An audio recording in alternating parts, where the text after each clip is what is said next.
حرمت رسول پہ جان بھی قربان ہے، حرمت رسول پہ جان بھی قربان ہے۔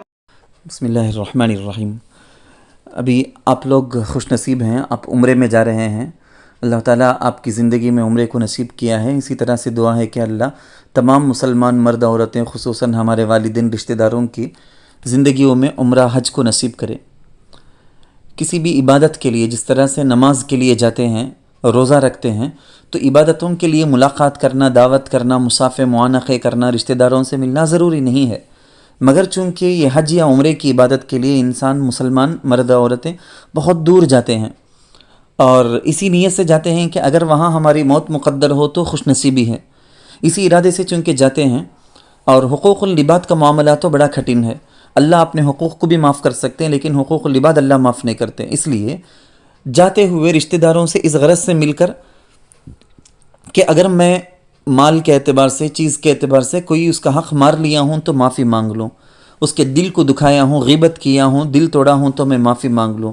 تو انسانوں کے حقوق کی ادائیگی اور معافی تلافی کے لیے ملاقات جو ہوتی ہے صحیح ہے، یہ بدعت نہیں ہے، بشرطے کہ اس کو لازم نہ سمجھیں، شریعت کے خلاف کام مجلسوں میں نہ ہو، باقاعدہ اہتمام کیا جائے، غرض وغیرہ لے کر دعوت کا اہتمام نہ کیا جائے، یہ سب چیزیں شرط خیال رکھیں۔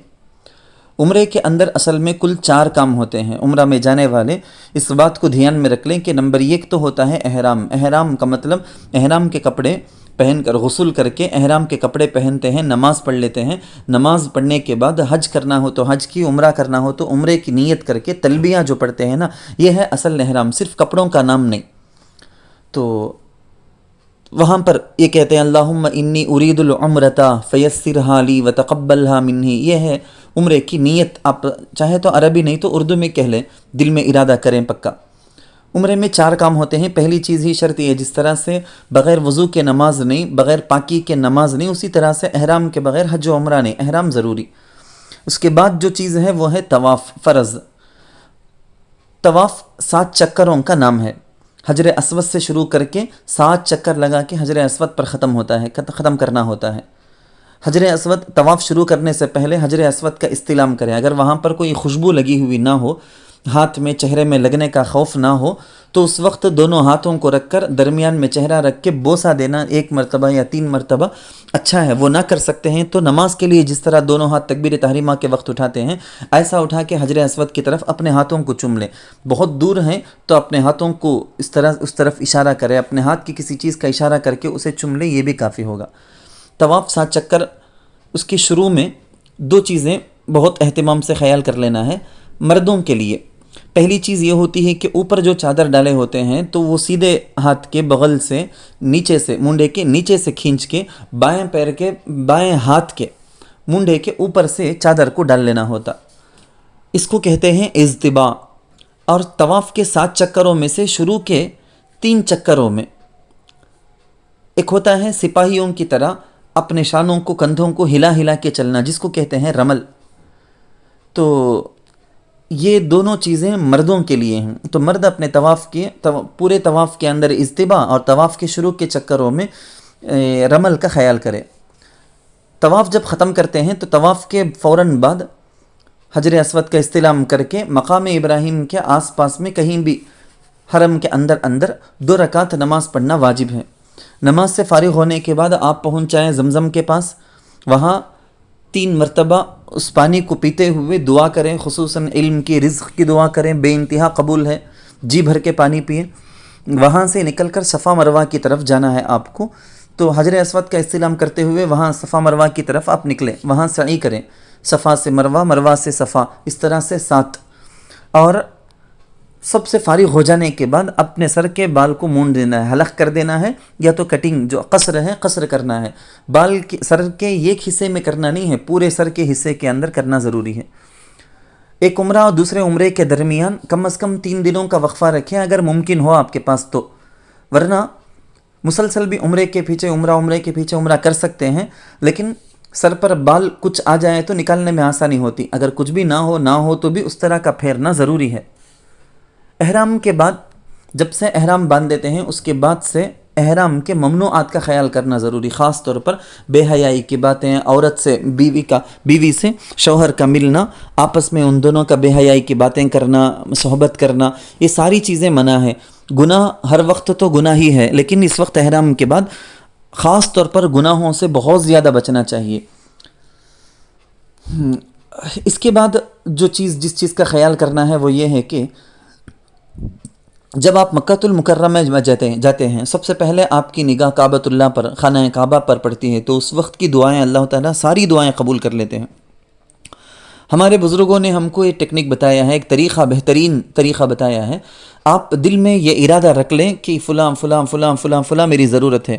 وہاں جانے کے بعد اللہ تعالیٰ سے صرف ایک دعا کر لیں، خانہ کعبہ پر نگاہ پڑتے ہی، یا اللہ جو بھی میں جائز چیزیں تجھ سے مانگا ہوں وہ ساری چیزیں مجھے عطا کر دے۔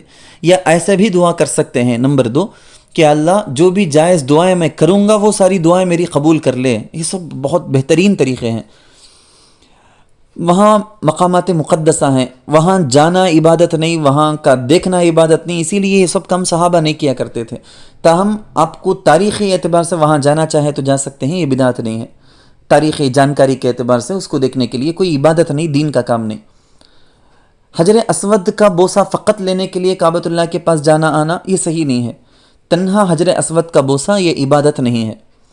طواف کے دوران 7 چکروں کا ایک طواف جو ہوتا ہے یہ نماز کی طرح ہی ہے، جس طرح نماز کے لیے وضو ضروری ویسا طواف کے لیے بھی، لہٰذا 3-4 چکر کے بعد اگر وضو ٹوٹ جائے فوراً جائے وضو کرے، وضو کر کے آ کے جہاں تک چھوڑے تھے نا وہیں سے کرنا ہے، شروع سے کرنا نہیں ہے۔ اور 15 دن سے کم وہاں اگر ایک ہی جگہ مستقل قیام کا آپ کا ارادہ 15 دن یا اس سے زیادہ رہنے کا ارادہ ہو تو ہی آپ 4 رکعت کی نماز 4 رکعت پڑھیں گے، ورنہ 15 دن سے کم کی اگر نیت کر کے آپ گئے ہیں تو پھر تو آپ کی 4 رکعت کی نماز اکیلے پڑھنے کی نوبت آ جائے گی، تو قصر کے طور پر 4 رکعت کی نماز 2 رکعت ہی فرض پڑھیں گے آپ۔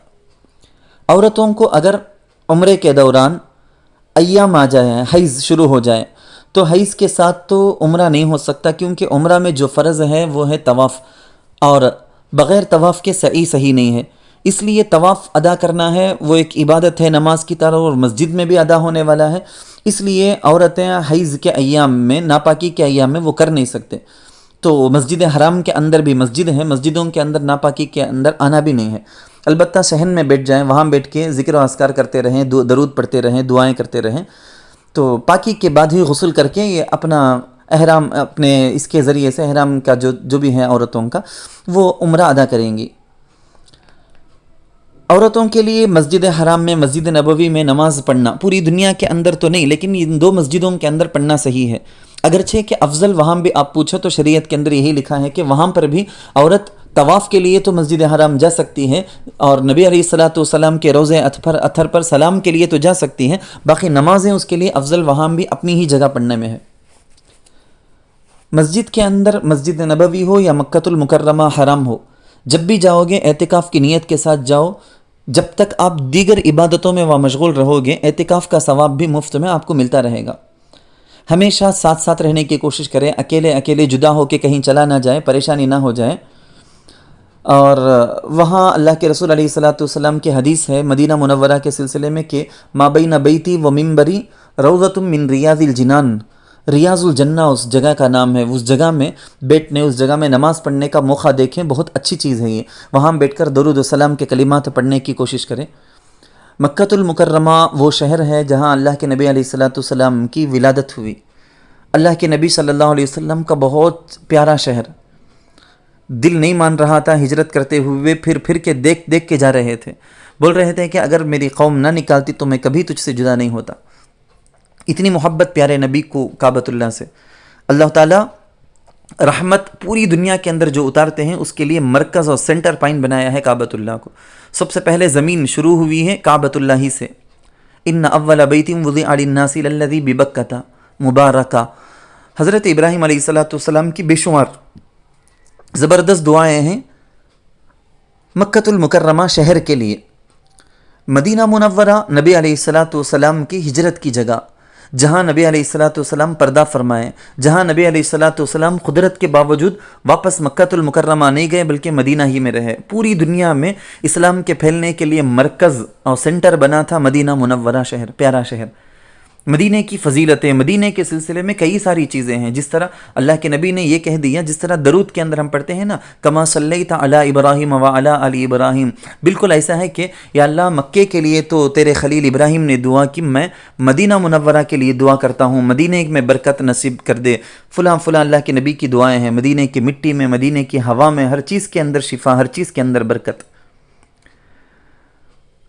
وَلَوْ أَنَّهُمْ إِذْ ظَلَمُوا أَنفُسَهُمْ جَاءُوكَ فَاسْتَغْفَرُوا اللَّهَ وَاسْتَغْفَرَ لَهُمُ الرَّسُولُ لَوَجَدُوا اللَّهَ تَوَّابًا رَحِيمًا.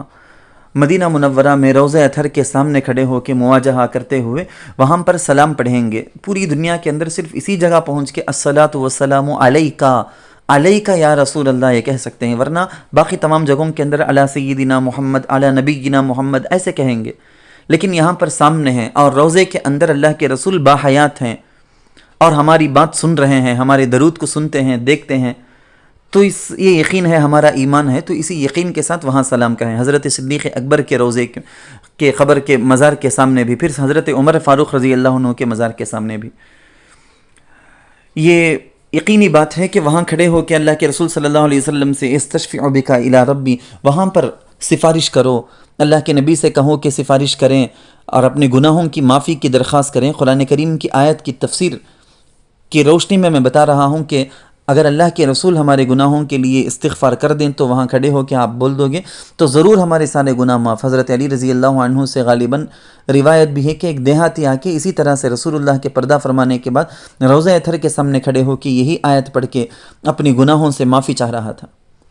زبیدہ خاتون آپ کو معلوم ہوگا کتنی بڑی ملکہ، اس نے حرمین کے لیے نہر اپنے ملک سے چلایا، جس کے لیے اس نے یہ کہا کہ ایک کلہاڑی نہر بنانے کے لیے، ایک کلہاڑی مارنے پر، ایک ضرب پر اگر ایک دینار بھی خرچ کرنا پڑے تو میں خرچ کرنے کے لیے تیار ہوں. ترکنا الحساب لیوم الحساب، جب آخر میں حساب کتاب پیش کیا گیا، بڑا ذخیر مال اس کے اندر لگا تھا، تو کہہ دیا اس نے کہ یوم الحساب، قیامت کے دن کے لیے اس حساب کو میں چھوڑتی ہوں، اس کے بارے میں مجھے کوئی پرواہ نہیں، فکر نہیں، جتنا بھی لگ جائے لگ جائے. تو حرمین میں اس پانی کا بھی انتظام ہے، میٹھے پانی کا انتظام زبیدہ خاتون نے کیا تھا. ایسی محبت مکہ مدینہ سے ہمارے دلوں کے اندر بھی ہو. حضرت نبی کریم صلی اللہ علیہ وسلم کا شہر، اسلام کا مرکز، مسجد نبوی کے بارے میں آپ نے سنا ہوگا، 40 نمازیں بغیر تکبیر تحریمہ چھوٹے کے آپ اگر پڑھ لو گے تو جہنم سے آزادی یقینی. حضرت امام مالک رحمۃ اللہ علیہ کی محبت مدینۃ المنورہ سے اتنی زیادہ، رسول اللہ صلی اللہ علیہ وسلم کے روضے کے شہر کے اندر اتنی زیادہ، انہوں نے حدیث کی کتابیں لکھی ہیں. بہت بڑے امام ہیں فقہ کے، وہ اہل سنت والجماعت کے 4 اماموں سے ایک امام. نبی علیہ الصلوۃ والسلام کے ساتھ جو عشق تھا بے مثال تھا. مدینہ منورہ میں کبھی چپل پہن کے نہیں چلے ہیں، کبھی سواری میں سوار نہیں ہوئے، بڑے بڑے قیمتی گھوڑے تھے لیکن سوار نہیں ہوئے، بیچ گلی میں چل کے کبھی نہیں گئے کہیں کہ اللہ کے رسول صلی اللہ علیہ وسلم کے قدم یہاں پڑے ہوئے نہ ہوں. کبھی مدینہ منورہ کے اندر استنجا نہیں، بلکہ کھاتے بھی تھے کم کہ بار بار استنجا کی ضرورت نہ پڑ جائے، کیونکہ ہمیشہ یہ جاتے تھے شہر کے باہر جا کے استنجا کر کے آتے. پوری زندگی میں مدینہ میں ہوتے ہوئے مکہ المکرمہ کو حج کے لیے صرف ایک مرتبہ گئے ہیں. ڈر اس بات کا تھا ان کو کہ کہیں مدینے سے باہر میری موت نہ ہو جائے، مدینے میں موت کی تمنا. جیسے آپ نے سنا ہوگا نا، حضرت عمر رضی اللہ عنہ کی دعا ہے، اللہم انی اسألک شہادتا فی سبیلک وجعل موتی ببلد رسولک. تو رسول اللہ صلی اللہ علیہ وسلم کے شہر، وہاں اس بات کا خیال رکھے کہ اللہ تعالیٰ نے زندگی میں نبی علیہ الصلوۃ والسلام کی، جب زمین کے اوپر اللہ کے رسول تھے تو اس وقت جس طرح سے صحابہ کو بتایا گیا کہ آواز سے بات نہ کرو، اس جگہ اللہ کے نبی کے دربار میں خدمت میں پست آواز سے ادب کے ساتھ بات کیا کرو، وہی حکم ہمارے لیے بھی، وہاں کسی قسم کا شور و شغب نہ ہو. مکہ ہو کہ مدینہ، عبادتوں کے دوران اپنے فون میں فوٹو لینے، تصویر کھینچنے، ویڈیو بنانے، ان چیزوں کی طرف قطعاً دھیان نہ دیں. جب تک وہاں ہیں خوب سے خوب عبادت کرنے کا موقع ڈھونڈتے رہیں. اور مکہ المکرمہ میں فقط ادا ہونے والی جو عبادت ہے وہ ہے طواف. زیادہ سے زیادہ عام پورے شہر کے اندر، پوری دنیا کے اندر کہیں بھی آپ نمازیں پڑھ سکتے ہیں، روزے رکھ لے سکتے، لیکن طواف وہاں کے علاوہ کہیں نہیں. جیسا کہ مدینہ منورہ میں رہتے ہوئے روضے اقدس میں حاضری اور وہاں کھڑے ہو کر درود، کثرت سے وہاں پر درود پڑھتے رہنا، یہ چیز آپ کو وہاں کے علاوہ کہیں اور ملنا ممکن نہیں. اس لیے اللہ تعالیٰ سے دعا ہے کہ آپ لوگ صحیح معنی میں اللہ تعالیٰ کی رضا حاصل کرنے کے لیے جس طرح عمرے کی عبادت کو ادا کرنے کا حق ہے، زندگی میں ایک مرتبہ اس عمرے کی عبادت کو کرنا سنت مؤکدہ لکھا ہے علماء نے، اس کے حق کے مطابق ادا کرنے کے آپ لوگوں کو اللہ توفیق نصیب کریں، اور ہماری زندگیوں میں بھی اللہ بار بار حج اور عمرہ کرنا نصیب کریں، ہمارے والدین، رشتہ دار، اساتذہ، سب کے لیے اللہ تعالیٰ سب کے نصیب میں بار بار اپنے حرمین کی زیارت کو، حرمین کی حاضری کو، اللہ اس سعادت کو اللہ تعالیٰ مقدر کریں، آمین۔